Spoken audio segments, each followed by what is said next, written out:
Chennai shopping మాల్లో ఉగాది వేడుకలు. మీ పండుగ షాపింగ్ చెన్నై షాపింగ్ మాల్లో చేయండి. అందమైన వస్త్రాలతో పాటు విలువైన బహుమతులు పొందండి. శ్రీమాత్రే నమః. శ్రీ గురుభ్యో నమః. పరాభవనామ సంవత్సరంలో ద్వాదశ రాశుల వారికి కూడా ఎలా ఉండబోతుంది, వారి యొక్క ఆదాయము, వ్యయము, రాజ్యపూజ్యము, అవమానము, వీటి గురించి సంక్షిప్తంగా తెలుసుకునే ప్రయత్నం చేద్దాం. తదుపరి మకర రాశి. మకర రాశి వారికి సంబంధించి 2026 సంవత్సరంలో పరాభవనామ సంవత్సరంలో ఎలా ఉండబోతుంది అనే విషయాన్ని ఇప్పుడు తెలుసుకుందాం. మకర రాశి వారికి సంబంధించి ఆదాయం 2, వ్యయం 8, రాజ్యపూజ్యం 1, అవమానం 2. ఈ యొక్క సంవత్సరంలో ఆదాయం స్థిరంగా ఉంటుంది. సేవింగ్స్ నెమ్మదిగా పెరుగుతూ ఉంటాయి. స్థిర జీవితాన్ని మెయింటైన్ చేస్తూ ఉంటారు. ఖర్చులు, కుటుంబ బాధ్యతలు, వైద్యపరమైనటువంటి ఖర్చులు, ఇంటికి సంబంధించి మరమ్మతుల విషయాల్లో కాస్త ఖర్చు ఎక్కువ అయ్యే అవకాశం ఉంది. ఉద్యోగానికి సంబంధించి బాధ్యతలు పెరుగుతాయి. ప్రమోషన్ ఆలస్యంగానైనా సరే ద్వితీయార్థంలో వస్తుంది. గవర్నమెంట్ అడ్మిన్ రంగానికి సంబంధించి శుభంగా ఉంది. అలాగే పని ఒత్తిడి కూడా పెరుగుతూ ఉంటుంది. వ్యాపారానికి సంబంధించిన విషయానికి వస్తే నెమ్మదిగా ఎదుగుదల ఉంటుంది. నిర్మాణ లోహ రంగానికి సంబంధించి లాభం ఎక్కువగా ఉంది. కష్టానికి తగినటువంటి ప్రతిఫలం కూడా దక్కుతుంది. విద్యార్థులకు సంబంధించిన విషయానికి వస్తే కనుక ఉన్నత విద్య, విదేశీ అవకాశాలు, టెక్నికల్ విద్య ఇవన్నీ కూడా అద్భుతంగా ఉండే అవకాశం ఉంది. సహనం అవసరం. గృహిణులకు సంబంధించిన విషయానికి వస్తే ధార్మిక కార్యక్రమాలు, కుటుంబ నిర్వహణ, సేవా కార్యక్రమాలు పెరుగుతాయి. చేతి వృత్తులు, కుల వృత్తులు చేసేటువంటి వాళ్ళు గురు అనుగ్రహంతో లాభం. సాంప్రదాయ వృత్తులు, కూలి పనులు చేసేటువంటి వాళ్ళు, బాగా కష్టం చేసి పొలం పనులు చేసేవాళ్ళు స్థిర ఆదాయం అనేటువంటిది ఈ సంవత్సరం వారికి ఉంటుంది. రాజకీయ నాయకులకు సంబంధించి నెమ్మదిగా ఎదుగుదల ఉంటుంది. ప్రసంగంలో నైపుణ్యత పెంచుతూ ఉంటారు. గ్రౌండ్ లెవెల్ పని ఎక్కువగా చేస్తారు. కళారంగానికి సంబంధించి, సినిమా రంగానికి సంబంధించి ఆధ్యాత్మికమైనటువంటి సినిమాలు తీయడము, చారిత్రాత్మక పాత్రలు చేసేవాళ్ళు, సీరియల్స్లో ప్రధాన పాత్రలు, క్యారెక్టర్ ఆర్టిస్ట్గా చేసే వాళ్ళందరికీ కూడా యోగ్యంగా ఉంటుంది. వివాహానికి సంబంధించి అంత బలమైనటువంటి కాలం కాదు. ఆలస్యంగా వివాహం జరుగుతుంది. ద్వితీయార్థంలో లేదా వచ్చే సంవత్సరంలో జరగవచ్చు. కుటుంబంలో కొన్ని అడ్డంకులు పెరుగుతాయి. జాతక పరిశీలన అవసరం. ఈ రాశి వారికి సంవత్సరం చివరిలో ఎక్కువగా వివాహం జరిగేదానికి అవకాశం ఉంది. సంతానానికి సంబంధించిన విషయానికి వస్తే ఆలస్యంగానే సరే సంతానం అందుతుంది. పిల్లల చదువుల విషయాల్లో స్థిరత్వం పొందుతారు. క్రమశిక్షణ పెరుగుతుంది. ఆరోగ్యానికి సంబంధించిన విషయానికి వస్తే మోకాళ్ళ నొప్పులు, ఎముకల యొక్క సమస్య, జాయింట్ పెయిన్స్, అలసట ఇవన్నీ కూడా పెరిగే అవకాశం ఉంది. ఆహారానికి సంబంధించిన విషయానికి వస్తే మాంసాహారం తినడం తగ్గించాలి. ఆయిల్ ఫుడ్ తగ్గించాలి. కాల్షియంతో కూడిన ఆహారాన్ని తినడం మంచిది. మకర రాశి వారికి సంబంధించి గోచార రీత్యా చూసుకుంటే శని గోచారంలో భాగంగా అత్యంత కీలకమైనటువంటి నిర్ణయాలు తీసుకుంటారు. కర్మ పరీక్ష పెరుగుతుంది. బాధ్యతలు పెరుగుతాయి. నెమ్మదిగా ఎదుగుదల ఉంటుంది. స్థిరాస్తి పెరిగే అవకాశం ఉంది. స్థిర స్థానంలోనే అలాగే ఉంటారు. దీర్ఘకాలిక విజయాలు కూడా సాధిస్తారు. గురు గోచార రీత్యా చూసుకుంటే ధార్మికమైనటువంటి పనుల వల్ల ఆసక్తి పెరుగుతుంది. పురాణాల పట్ల, పురాణ ఇతిహాసాల పట్ల ఆసక్తి పెరుగుతుంది. విదేశీయానం యోగ్యంగా ఉంటుంది.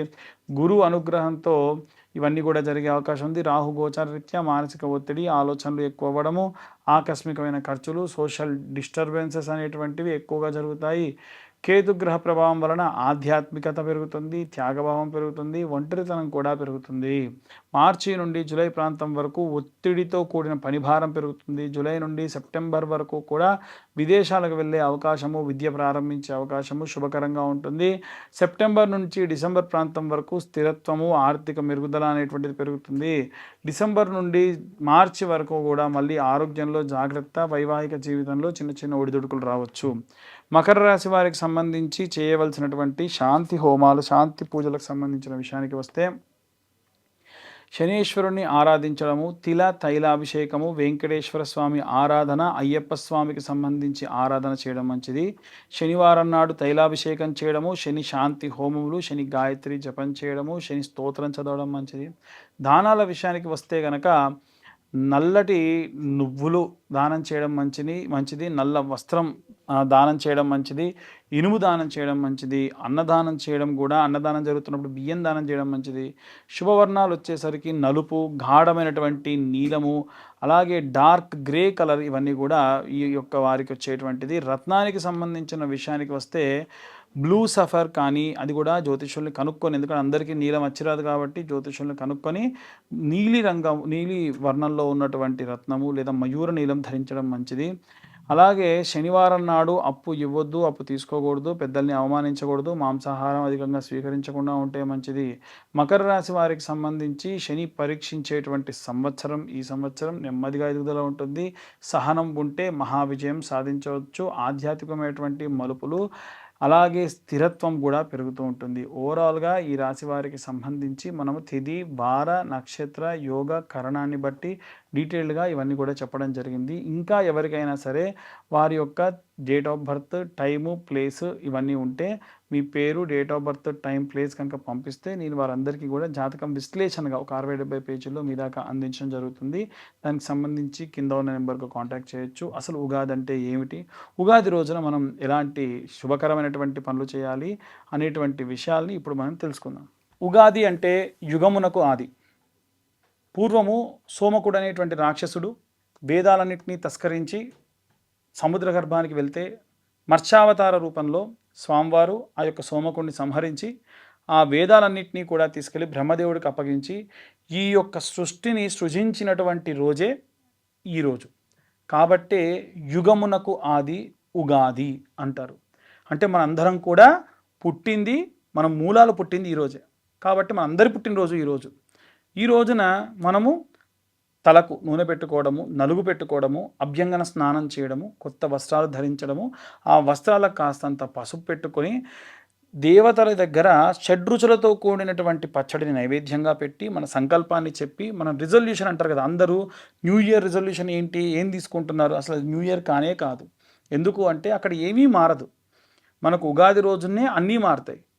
ప్రకృతి మారుతుంది, ప్రకృతిలో వాసనలు మారుతాయి, ప్రకృతిలో పక్షుల యొక్క కిలకిల రావాలు మారుతాయి, వాతావరణంలో మార్పులు ఉంటాయి. కాబట్టి ఉగాది మన యొక్క అసలైనటువంటి న్యూ ఇయర్. కాబట్టి ఆ రోజున అందరూ కూడా నూతన సంవత్సర శుభాకాంక్షలు చెప్పుకోండి.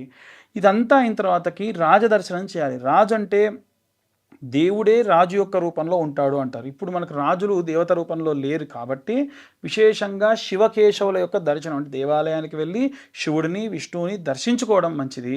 అలాగే ఈ యొక్క ఉగాది రోజున పంచాంగ శ్రవణాన్ని వినండి. ఇప్పుడు మనకు చెప్తున్నటువంటి పంచాంగ శ్రవణం అంతా కూడా మీరు మీ రాశికి సంబంధించి ఎలా ఉంది, ఈ సంవత్సరంలో ఏ టైం నుంచి ఏ టైం వరకు ఎలా ఉంది అనేటువంటి విషయాలు కూడా సంక్షిప్తంగా చెప్పేటువంటి ప్రయత్నం చేశాము.